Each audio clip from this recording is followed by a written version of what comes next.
जय हिंद साथियों, स्वागत है आप सभी का आपके अपने परिवार मैथ्स गुरु मनीष में। दोस्तों, मैं हूं एमके एक्सपर्ट और अभी जो है पिछले एक दो दिन से एक दिन हम आपको ये नोटिफिकेशन दे दिए थे कि आप लोग का क्लास जो है कल से स्टार्ट होने वाला है, लेकिन उसी रात में जो है अब हमको भी ऐसा लग रहा है कि ये मौसम में जो है परिवर्तन हो रहा है और इस परिवर्तन की वजह से जो है थोड़ा सा हमारी तबीयत कुछ ख़राब हो गया, जिस वजह से जो है आप लोग हम अगली क्लास नहीं दे पाए। आप लोगों ने बड़ा अच्छा ही मैसेज किया मेरे व्हाट्सएप पे, अलग अलग जगह पे, इंस्टाग्राम पे, व्हाट्सएप पे। बहुत बहुत धन्यवाद आप सभी को। अभी पूरी तरीके से स्वस्थ नहीं है, आपको पता भी चल रहा होगा, लेकिन फिर भी काम करना चाहते हैं और मुझे लगता है कि इसी में जो है ना धीरे धीरे ठीक हो जाएगा। तो आज आपके लिए जो है ऑब्जेक्टिव का हम क्लास लेकर आए हैं, जो आपके लिए बहुत ज़रूरी है। मतलब 50 अंक में से 50 अंक दिलाने की जो गारंटी हमने आपको लिया है ऑब्जेक्टिव का, इसके लिए आपको हर रोज़ ऑब्जेक्टिव क्वेश्चन का सॉल्यूशन कराना पड़ेगा, ठीक है ना। तो आइए शुरू करते हैं। सबसे पहला सवाल आपके लिए है cos 7x into D x. Cos का इंटीग्रेशन होता है साइन, ठीक है ना। कॉस का इंटीग्रेशन क्या होता है? साइन। ये हो जाएगा आपका साइन 7x, मतलब जो कोणांक में है उसको ज्यों कहते हैं। लेकिन आपको पता है कि x के साथ जो कांस्टेंट है उसको बट्टा में लिखना होता है, ठीक है ना। x के साथ जो कांस्टेंट है उसको बट्टा में लिखना होता है। कब? जब आप इंटीग्रेशन कर रहे हैं तब। और साथ में कांस्टेंट यानी प्लस c, तो इसका हो जाएगा sign 7x by 7 plus c, जो कि आपके ऑप्शन नंबर c में आपको दिख रहा है। तो इसका आंसर हो जाएगा आपका ऑप्शन नंबर c के बराबर। एक एक सवाल बहुत ही बेहतर लेवल के क्वेश्चन आपके लिए है।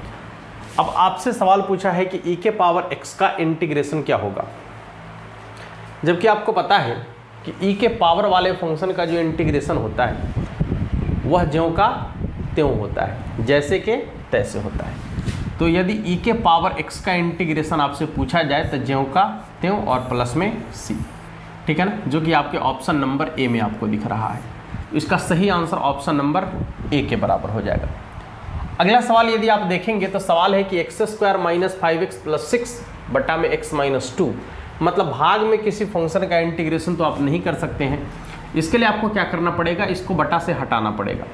तो इसके लिए दो तरीका है। x माइनस 2 से आप इसमें भाग दे दीजिए यदि आपको भाग देने आता है तो, और जितना भागफल आएगा उसका इंटीग्रेशन कर लीजिएगा। यदि पूरा पूरा कट गया तो मुझे लगता है कि कट जाना चाहिए, अन्यथा आप ऊपर वाला का गुणनखंड कीजिए और गुणनखंड में से जो है x माइनस 2 यदि आ गया तो x माइनस 2 से x माइनस 2 कैंसिल हो जाएगा। आइए ना गुणनखंड ही कर लेते हैं। X square minus 3x minus 2x plus 6 और बटा में कितना हो जाएगा? x minus 2। ये गुणनखंड क्लास 10 में ही आप देख चुके हैं। देखिएगा, यहाँ से x कॉमन लेंगे तो कितना आ जाएगा? x माइनस 3 बचेगा और माइनस 2 कॉमन लेंगे तो कितना बचेगा? x माइनस 3 बचेगा और बटा में ऑलरेडी x माइनस 2 पहले से आपको दिख रहा है, ठीक है ना। ये हो जाएगा आपका x minus 3 into x minus 2 और बटा में ऑलरेडी x माइनस 2 पहले से। ये x माइनस 2 से x माइनस 2 आपका कट जाएगा, बचेगा कितना? x माइनस 3, ठीक है ना, x माइनस 3। अब आप देख सकते हैं कि x माइनस 3 कहाँ पर आपको दिख रहा है? x माइनस 3 कहाँ पर दिख रहा है? यानी x माइनस 3 का आपको इंटीग्रेशन कर लेना है। x माइनस 3 का इंटीग्रेशन एक्स स्क्वायर, x का इंटीग्रेशन हो जाएगा एक्स स्क्वायर बाई 2 माइनस 3 का इंटीग्रेशन हो जाएगा आपका 3x और प्लस में कितना आ जाएगा? c। X square by 2 minus 3x plus c, जो कि आपके ऑप्शन नंबर बी में आपको दिख रहा है, ठीक है ना। अगले सवाल की तरफ यदि आप चलेंगे, अगला क्वेश्चन आपका है सेक x का इंटीग्रेशन क्या होगा। देखिए, सेक x का इंटीग्रेशन होता है log sec x plus tan x, ये फॉर्मूला ही है, और प्लस में c। तो log sec x plus tan x plus c, जो कि आपके ऑप्शन नंबर c में आपको दिख रहा है। मतलब सेक x का इंटीग्रेशन हो जाता है log sec x plus tan x plus में c। अगले सवाल की तरफ यदि आप चलेंगे तो अगला सवाल आपका कह रहा है कि cos स्क्वायर x का इंटीग्रेशन क्या होगा। हमने आपको बताया है, जब ट्रिग्नोमेट्री फॉर्मूला के बारे में हम आपको बता रहे थे तो वहाँ पर हमने आपको बताया है कि आप cos स्क्वायर x को जो है ना डायरेक्ट इंटीग्रेट नहीं कर सकते, ठीक है। हाँ, इसके लिए आपको क्या करना पड़ेगा, तो इसको थोड़ा बदलना पड़ेगा, ठीक है ना। अब इसको बदलेंगे कैसे भाई, ध्यान से देखिएगा। आपको पता है कि cos 2x का फॉर्मूला होता है, cos 2x बराबर फॉर्मूला होता है cos square x minus sign square x, इसके बाद 1 माइनस 2 साइन स्क्वायर एक्स, इसके बाद 2 cos स्क्वायर एक्स माइनस 1, एगो तो tan वाला होता है उसको नहीं लिखेंगे अभी। यहाँ पर है cos स्क्वायर एक्स, नहीं हमको cos स्क्वायर एक्स इसका मान चाहिए, ये माइनस में इधर प्लस में आ जाएगा, तो हो जाएगा 1 प्लस cos 2x,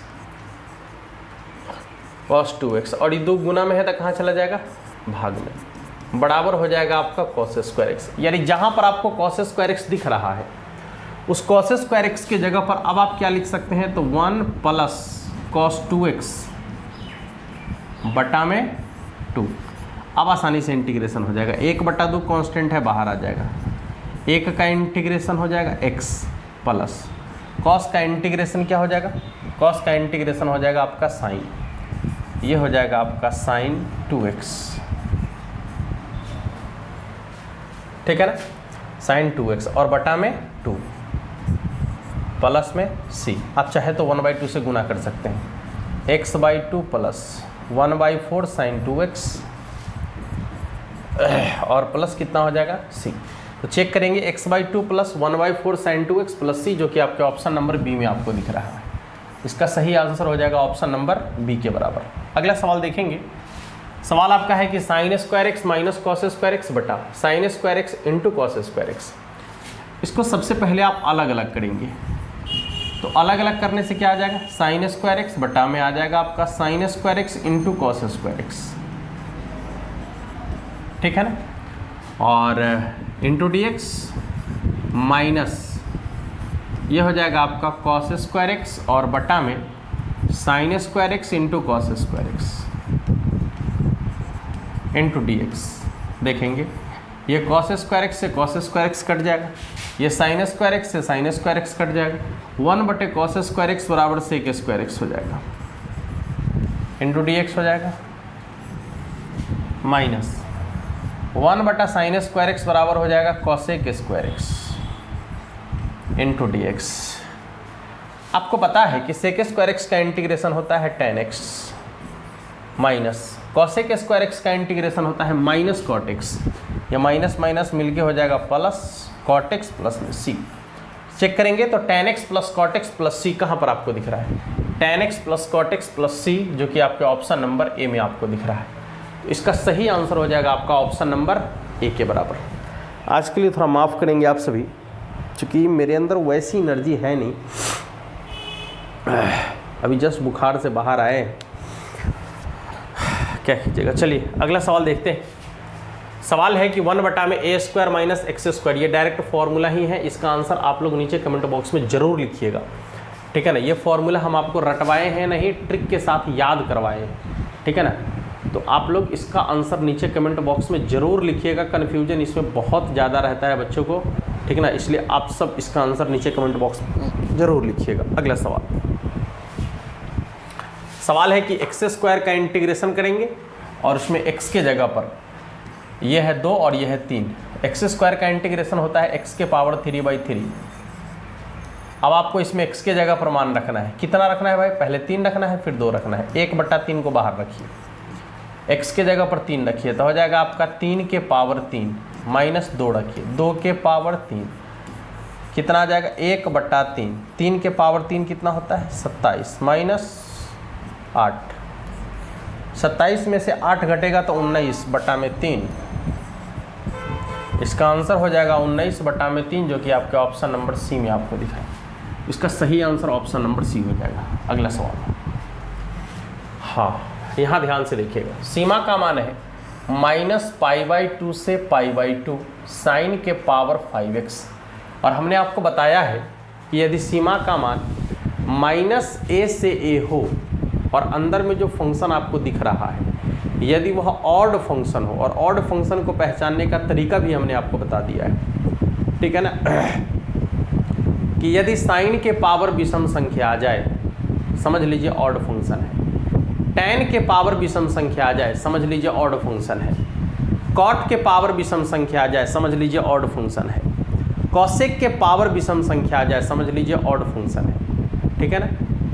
और बाकी x के पावर विषम संख्या आ जाए, y के पावर विषम संख्या आ जाए, तो समझ लीजिए कि ऑड फंक्शन है। और यदि सीमा का मान -a से a हो, यानी -π/2 से π/2, कहने का मतलब कि दोनों सीमा का मान सेम हो लेकिन ऊपर प्लस और नीचे माइनस हो, ऐसे फंक्शन का इंटीग्रेशन हमेशा 0 होता है, जो कि आपके ऑप्शन नंबर ए में आपको दिख रहा है।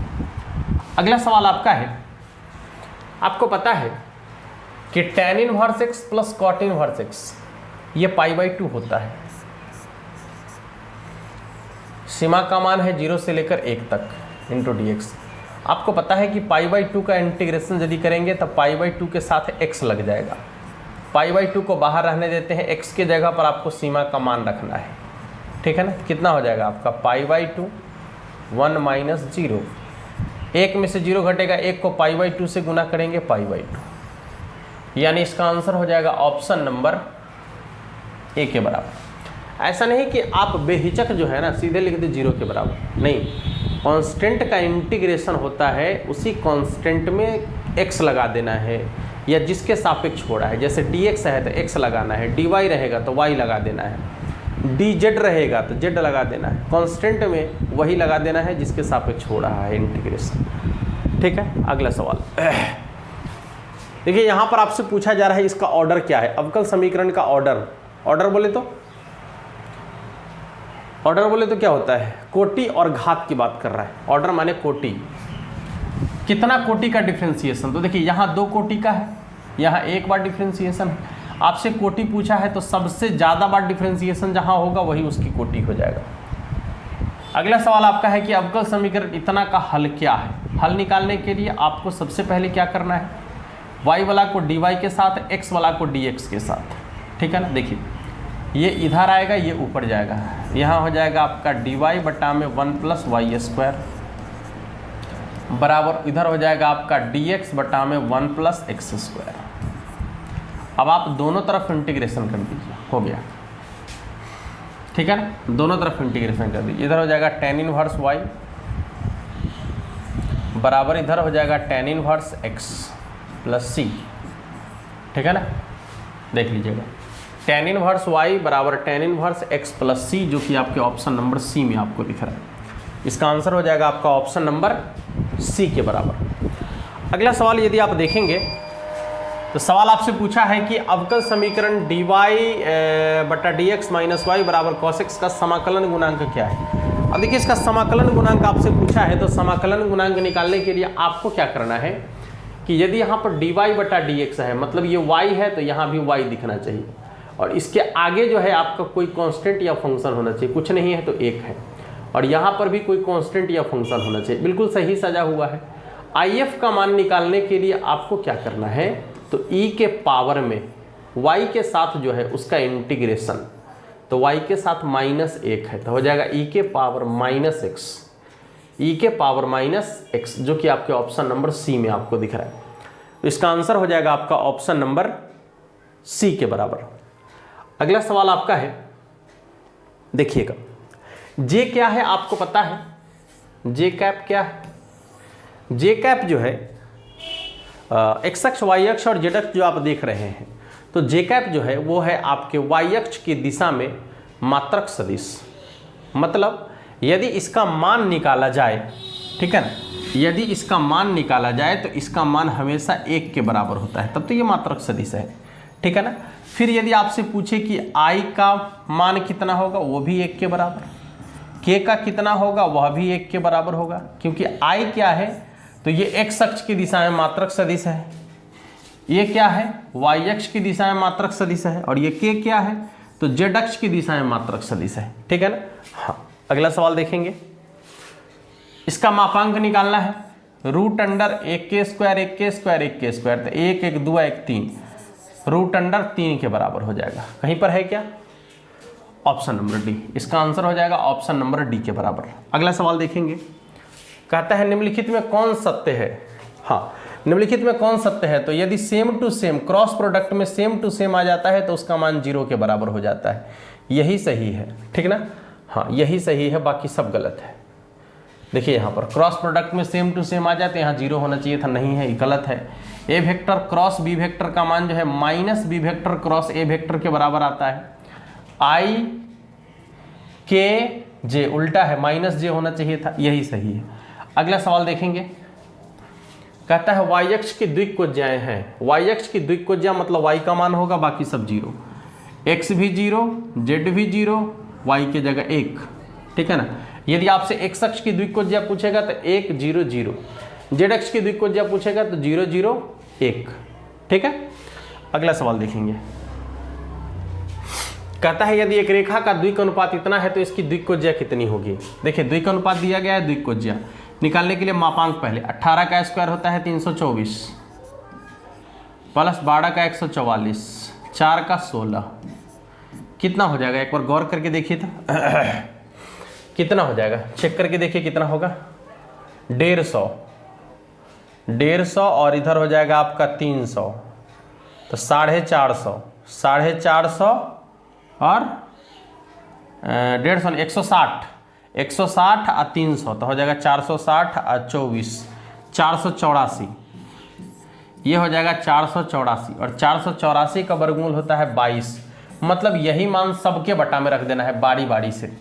देखिए -18 बट्टा में 22, इसके बाद हो जाएगा 12 बट्टा में 22 और इसके बाद हो जाएगा -4 बट्टा में 22। 9 दूनी 18, 11 दूनी 22, 6 दूनी 12, 11 दूनी 22, 2 दूनी 4, 11 दूनी 22, -9 बट्टा 11, 6 बट्टा 11, -2 बट्टा 11। चेक करेंगे, यही इसका सही आंसर होगा, ठीक है ना, जो कि आपके ऑप्शन नंबर ए में आपको दिख रहा है।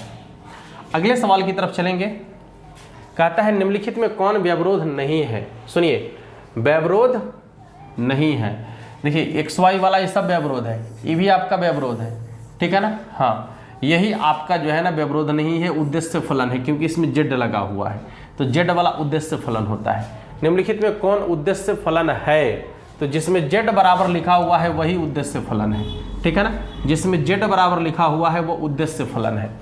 tan inverse x plus tan inverse y बराबर फॉर्मूला क्या होता है, तो आपको पता है कि tan inverse x plus tan inverse y बराबर फॉर्मूला होता है tan inverse x plus y बटा में 1 माइनस एक्स वाई।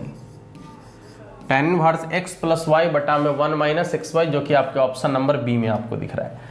अगला सवाल देखेंगे, तो ये आपका जो है डिटर्मिनेंट है और इसका मान निकालना है। इसको इससे गुना करेंगे, माइनस देके फिर इसको इससे गुना करेंगे। 8 त्रिक 24 माइनस 9 दूनी 18, 24 में से 18 घटेगा 6। आप कहेंगे ये भी सवाल पूछेगा, बिल्कुल पूछता है, बिल्कुल पूछता है, पूछेगा नहीं, पूछता है, ठीक है ना। अगला सवाल देखेंगे, सवाल आपका है, यहाँ पर भी कह रहा है कि इसका मान यदि 0 के बराबर है तो क्या होगा। बिल्कुल सिंपल है, देखिए कितना हो जाएगा, 5p माइनस 4q बराबर में 0। कहीं पर है क्या, 5p माइनस 4q बराबर 0, कहीं पर नहीं है, कहीं पर नहीं है। 5p माइनस 4q बराबर 0 कहीं पर नहीं है। हम क्या करते हैं पता है, 5 चौके 20, यानी दोनों का लौसा लेके ना भाग कर देते हैं, इधर भी 20 से, इधर भी 20 से, इधर भी 20 से। ये केवल और केवल आंसर मिलाने के लिए ऐसा किया जा रहा है। बाकी आपका क्वेश्चन बना हुआ है 5 चौके 20, 4 पचे 20, ये तो 0 हो जाएगा। तो ये हो जाएगा आपका p बटा 4 माइनस q बटा 5 बराबर 0। अब आप चेक करेंगे तो आपको आंसर मिल जाएगा। तो थोड़ा सा जो है ना ये घुमाकर आंसर लिखा है, ठीक है ना। तो ऐसा नहीं कि आप कन्फ्यूज हो जाए, ठीक है, ऐसा नहीं कि आप कन्फ्यूज हो जाए इसको देख कर के, अरे आंसर ही नहीं मिला, कुछ हो क्या लिखे समझ में नहीं आ रहा है। तो ऐसा करने की ज़रूरत नहीं है, देख सकते हैं आप इस तरीके से।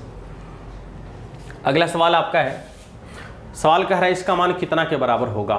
कोई बात नहीं है, देखिए भाई, आपको पता है कि यदि किसी डिटर्मिनेंट के कोई 2 पंक्ति या कोई 2 स्तंभ के संगत अवयव बराबर हो जाए तो डिटर्मिनेंट का मान 0 हो जाता है। यदि किसी डिटर्मिनेंट के कोई 2 पंक्ति या कोई 2 स्तंभ के संगत अवयव समानुपाती हो जाए तो भी 0 हो जाता है। पूरा अवयव एक पंक्ति का या एक स्तंभ का 0 हो जाए तो भी 0 हो जाता है। ये सब बातें आपको पहले से पता है। और यदि ऑप्शन में 0 आपको दिख रहा है तो क्यों ना एक बार उसको चेक कर लिया जाए कि कहीं वैसा तो नहीं हो रहा है। नहीं होगा तो फिर आगे देखा जाएगा। ठीक है ना। लेकिन ऑप्शन में यदि जीरो रहे तो एक बार चेक कर लीजिएगा ताकि आपका काम आसान हो जाए। देखिए यदि हम इसमें दोनों को जोड़ते हैं, R1 R2 को जोड़ते हैं तो कुछ नया निकल के आएगा। 8 7 15, 5 3 8, 4 + 6 करेंगे, -4 + 6 करेंगे तो 2 हो जाएगा। देखिए कुछ नया निकल कर आया है निश्चित रूप से, और वो आपको स्पष्ट दिख रहा है। ठीक है, मतलब हुआ क्या कि ये जो R1 का वैल्यू है और ये जो R3 का वैल्यू है, ये दोनों आपस में बराबर हो गया। और आपको पता है कि यदि किसी डिटर्मिनेंट के कोई दो पंक्ति या कोई दो स्तंभ के संगतव्य बराबर हो जाए तो पूरे डिटर्मिनेंट का मान 0 हो जाता है। ठीक है, अगला सवाल लेंगे। देखिए ये है आपका 1001, इसको कहते हैं हम आई का मतलब होता है 1, इसका मान 1 के बराबर होता है। कह रहा है कि यदि इसके पावर में 3 कर दिया जाए तो इधर भी पावर में 3 कर दीजिए और बताइए इसका मान कितना होगा। 1 ही होगा, नहीं इसका मान होगा 1, यानी आई के बराबर 1001 के बराबर। अगला सवाल है, हाँ यहाँ पर क्या किया है कि एक मैट्रिक्स दिया है, उसमें 3 से गुना करने के लिए कह रहा है। आपको पता है कि किसी भी मैट्रिक्स में आप यदि किसी कांस्टेंट से गुना करते हैं तो उसके सभी अवयव में आपको गुना करना पड़ेगा बारी बारी से। कितना हो जाएगा? 3x 3y 3xz 3w। कहाँ पर है?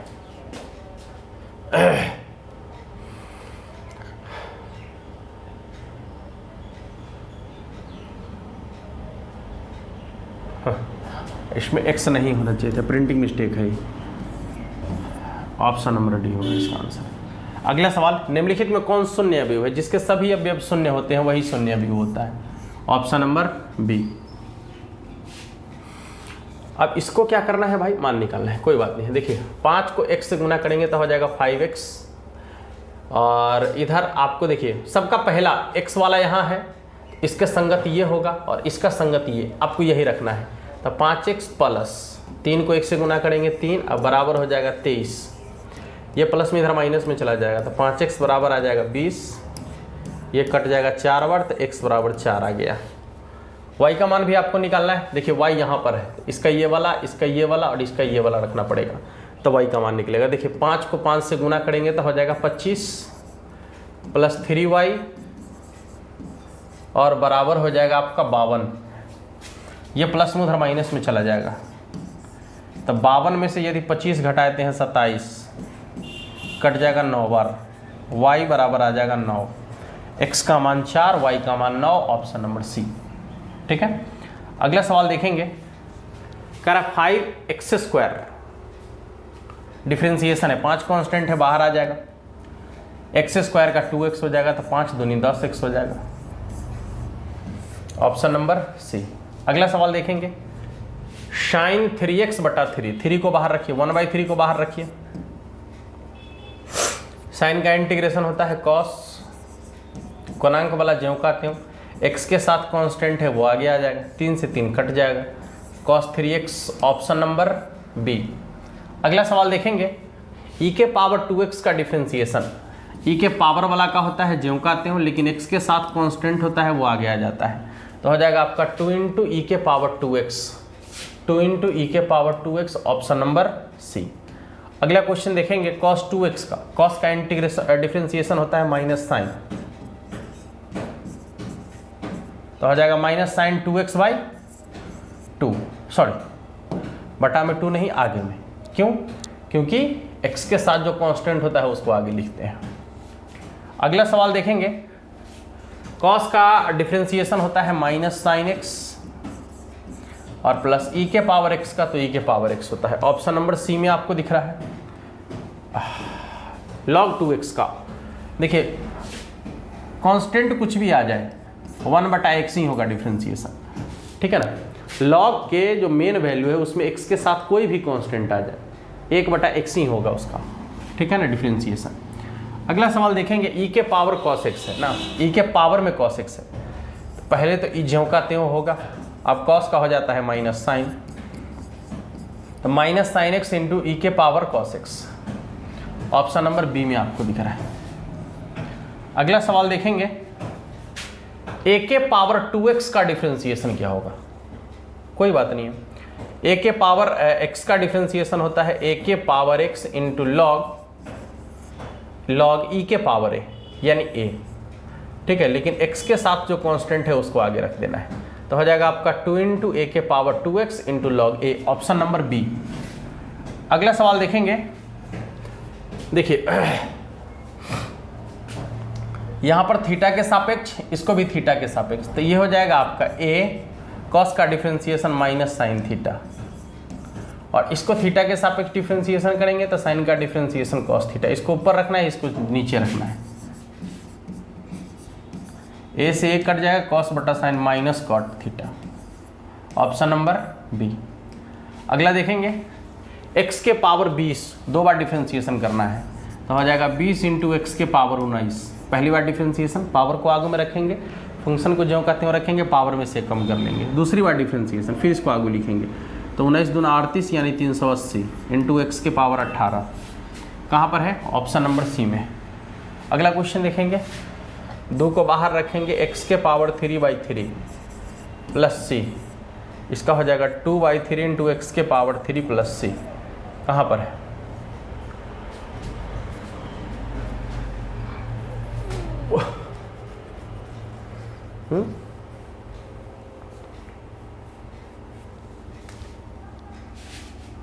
ऑप्शन भी नहीं। अगला देखिएगा, 4 बाहर रहेगा, नहीं, साइन का इंटीग्रेशन माइनस कॉस